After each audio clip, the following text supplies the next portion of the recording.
Hello, just want to make a 2 minute video here about Twin Peaks and about how the more and more I watch that fucking show and subtly pick up on its wee cues and all, the more I'm convinced that Twin Peaks, that forest, that redwood forest out in the middle of America, a sort of nowhere America, they're talking about Bohemian Groove, where all the fucking elite and Richard Nixon and all the fucking presidents of the day went there. And for those that don't know, Bohemian Groove was founded by Mark Twain, but it was just basically a boys' club, but it evolved and they worshipping this oil god Moloch. And it's a lot of fucking powerful people going up there, sacrificing animals, sacrificing people, sacrificing infants, sacrificing millions for the game of war. Who knows what the fuck goes up there? It's all conjecture. But the more I watch Twin Peaks, the more I'm convinced that it's based around Bohemian Groove. And it's based around kidnappings of local girls and people in part of normal middle America, and how they're fucking caught up in Satanism and the occult, and they start mingling with fucking the elites through drugs and etc. And they become prostitutes for the elite. A lot of this is what we see going on in the world now. But if you look back at Twin Peaks, it's a 90s show. But it's about this girl, Laura Palmer, that goes missing, and the complete mystery is like the local town don't know where she was, what she was doing. But I'd bet my fucking bottom fucking dollar David Lynch was writing that about the Redwood Forest, Bohemian Groove. You know, there's lots of subtle language used in it.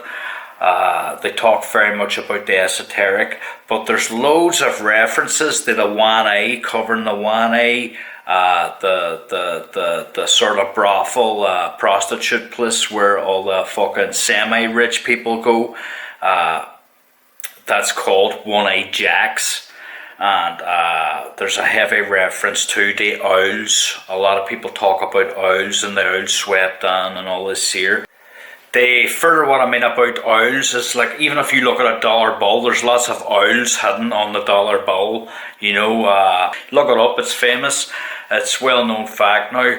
But yeah, the owl is the god that they worship in that Bohemian Groove, and the owl is also related to like being the night watcher. So it's esoteric symbolism they talk about, an all watching, all knowing government. You know, it's very trippy thinking about David Lynch, and is he giving dog whistles to all our creatives in the industry to get him up higher tiers when he was alive.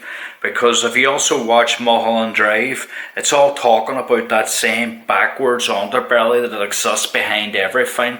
You know, Hollywood, elites, people going missing, murder mysteries, you know, like this hidden underbelly that nobody sees, but it exists and it is everywhere.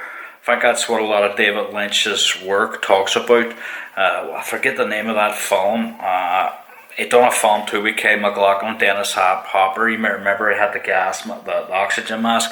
But even that there, the end of that film, when they look out the artificial window, there's like a wee fake bird, but the underbelly of the society itself is all insects and the darkness, whereas the superficial sheen of the society at large is normalized and isn't aware of all this fucking dark fucking shit going on in the background of day-to-day life, know what I mean? And that's what I think David Lynch was either part of or trying to subtly express to the masses, know what I mean?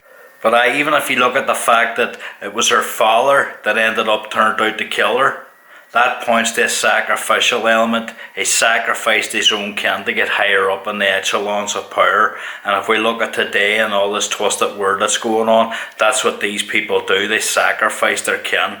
It was done in Nazi Germany with SS soldiers in their own Alsatians. They had to kill them to prove their loyalty to the fucking Third Reich. And that's exactly what went on in Hollywood and Mulholland Drive and in Twin Peaks and in every other fucking film he did.